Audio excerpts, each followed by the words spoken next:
previous section, you learned 3 ways to define the center of a distribution. 1. The point at which a distribution would balance. 2. The value whose average absolute difference from all the other values is smallest. And 3. The value whose averaged squared difference from all the other values is smallest. This section defines the 3 most common measures of central tendency: the mean, the median, and the mode. The relationships between these measures of central tendency and the definitions given in the previous section will probably not be obvious to you. Rather than just tell you these relationships, we will allow you to discover them in the simulations that follow this section. The arithmetic mean is the most frequently used and well-recognized measure of the center of a distribution. It is calculated by summing all the numbers in the group and then dividing that sum by the number of numbers. In a population, the Greek letter mu represents the arithmetic mean. In a sample, an m is used. Regardless of whether you are analyzing a sample or a population, the formula is the same. The Greek capital letter sigma, followed by an x, means to sum all of the numbers. You then divide by n, the number of numbers. Although the arithmetic mean is not the only mean, as you will see later, there is also a geometric mean and a trimmed mean, it is by far the most commonly used. Therefore, if the term mean is used alone, it is assumed to refer to the arithmetic mean.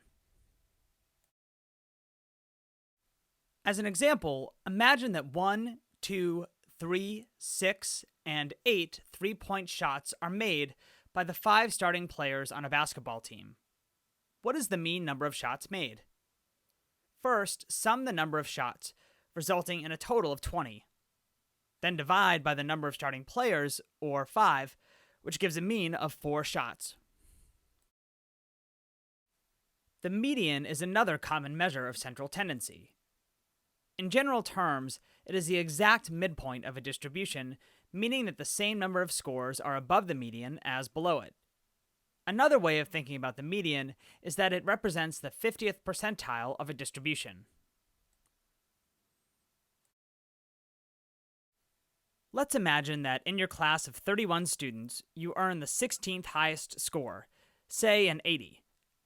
Your score is the median because 15 students received a score lower than an 80, and 15 students received a score higher than an 80. You are at the 50th percentile. The median is a relatively easy statistic to calculate. When there is an odd number of numbers in your distribution, the median is simply the middle number. For instance, the median of the numbers 2, 4, and 7 is 4. However, when there is an even number of numbers in the distribution, the median is calculated by taking the mean of the 2 middle numbers.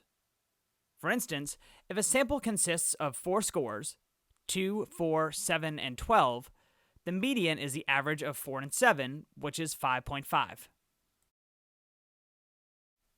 A third and final commonly used measure of central tendency is the mode.